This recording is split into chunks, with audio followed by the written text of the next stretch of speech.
let them lie to you on purpose, not because you were gullible, not because you didn't notice, but because you wanted to see just how far they were willing to go. You needed to see the full scope of their character, not just the parts they show when they're pretending to be decent. And nothing reveals a person faster than giving them the space to lie while you pretend not to notice. You weren't caught off guard. You clocked the lie as soon as it came out their mouth. You just didn't flinch. You let them believe they were getting away with it.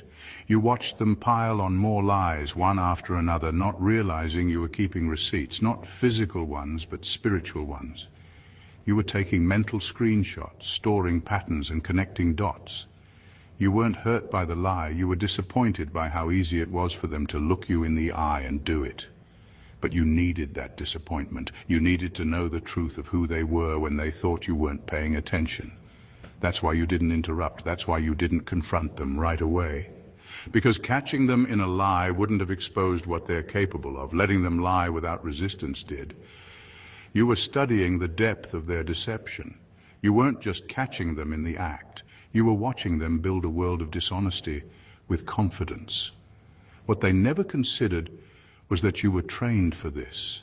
Life taught you how to read silence, how to detect tension, how to spot the moment someone's eyes shift, because their soul got uncomfortable. They thought your kindness meant cluelessness. They didn't know you were raised around manipulators. So you became fluent in the language of lies a long time ago. You just stopped speaking it. Now the truth is out and they're stunned.